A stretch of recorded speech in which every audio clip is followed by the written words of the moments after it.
सबसे पहले भाग्य का सही मतलब समझना चाहिए। संसार के सभी जीव मात्र को अपने जन्म से लेकर मृत्यु तक जो भी संयोग या प्रसंग या घटना उस जीव को भुगतने को आती है वह सारा कर्म फल है। उसे भाग्य बोलना है तो भाग्य भी बोल सकते हैं। यदि संयोग सुखदाई होता है तो सद्भाग्य, और यदि संयोग दुखदाई होता है तो दुर्भाग्य या कम नसीब।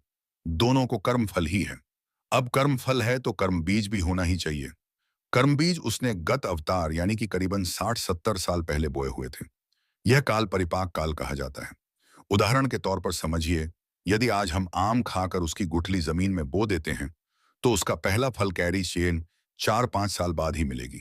ठीक वैसा ही कर्म बीज और कर्म फल का हिसाब रहता है। अब देखते हैं कर्म बीज कैसे बोया जाता है। जीवात्मा में दो तत्व होते हैं, आत्मा और जड़ शरीर। आत्मा का कार्य सिर्फ ज्ञाता दृष्टा देखना और जानना ही है, और जड़ शरीर का कार्य हलन चलन करना है। शरीर भी स्वतंत्र कार्य नहीं कर सकता, वह एक शक्ति के अधीन कार्य करता है। उस शक्ति के बारे में फिर बताएंगे। अब आत्मा और शरीर जब पास पास रहने से भ्रांति से तीसरा यूं ही खड़ा हो जाता है, जिसे अहम कहा जाता है। इस अहम में आत्मा का जार ज्ञाता दृष्टा का गुण है। वह सिर्फ मानता है कि मैं जानता हूं या मैंने जाना, और मैं देखता हूं या मैंने देखा। उसमें शरीर का कार्य करने का गुण भी है। वह सिर्फ मानता है कि मैं करता हूं या मैंने किया। हकीकत में आत्मा और शरीर बिल्कुल जुदा ही है, लेकिन अहं खड़ा हो जाने से उसे भ्रांति हो जाती है, और भ्रांति से उसमें कर्ता भाव आ जाता है। शरीर के सारे कार्य को कर्ता भाव से वह मानता है कि ए स्वष्टांत का पप्पा बॉइस पे पम तक कहते मैंने किया। यह कर्ता भाव ज्यों ही हुआ, ठीक उसी वक्त कर्म बीज बोया जाता है। किसी का अच्छा किया या किसी को सुख दिया तो सत्कर्म बीज, और किसी का बुरा किया या किसी को दुख दिया तो दुष्कर्म बीज बंधता है, जिसका फल उसे अगले अवतार में भुगतना होता है। सत्कर्म का फल सुख और दुष्कर्म का फल दुख भुगतना होता है।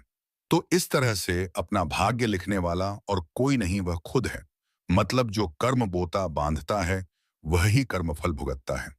अब आत्मा तो कर्म बांधता है नहीं, पर अहं कर्म बांधता है भ्रांति से, तो भुगतता भी वही है। भ्रांति कैसी? तो दरअसल मैं कौन हूं, वो ज्ञान न होने से सारी समस्या है। मनुष्य का जन्म के पश्चात जो भी नामकरण बुतेत आन्यास अनवनीत फाइन लोगों द्वारा नाम दिया हुआ होता है, उसी को खुद की पहचान स्वलन अनिरोध की अज्ञानतावश स्वीकार कर लेता है।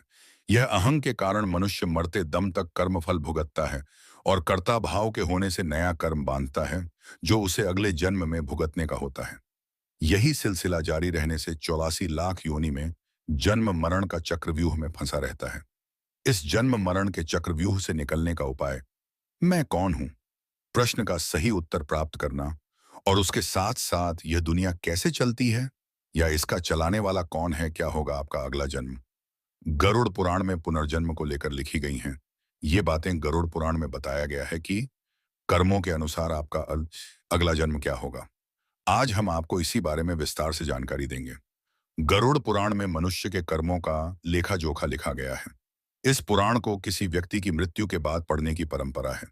गरुड़ पुराण में बताया गया है कि मृत्यु के बाद आत्मा को दूसरा शरीर क्या मिलेगा। आपके इस जन्म के कर्म ही आपके अगले जन्म का संकेत देते हैं। ऐसे में आज हम आपको गरुड़ पुराण में कर्मों के अनुसार मिलने वाले अगल जन्म के बारे में बताएंगे। अगर आप परिवार में कलह करते हैं, माता पिता माता पिता और भाई बहनों को परेशान करते हैं, तो अगले जन्म में आपकी गति बहुत बुरी होती है। ऐसे लोगों को नया जन्म तो मिलता है, लेकिन गरुड़ पुराण के अनुसार इनकी मृत्यु गर्भ में ही हो जाती है। यानी गर्भ में आने के कुछ महीनों के भीतर ही इनकी मृत्यु हो जाती है। जो व्यक्ति महिलाओं को प्रताड़ित करते हैं, उन पर आप हैं उन पर हाथ उठाते हैं, उनका अगला जन्म कई समस्याओं से भरा रह सकता है। ऐसे लोग बीमारियों और त्वचा रोगों से पीड़ित हो सकते हैं।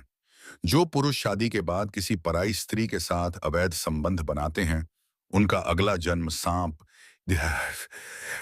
सांप, पाम, गिद्ध, सियार, कुत्ते के रूप में हो सकता है। वहीं अगर कोई महिला शादी के बाद दूसरे पुरुषों से संबंध बनती है, तो उसे अगले जन्म में चमगादड़ की योनि प्राप्त होती है।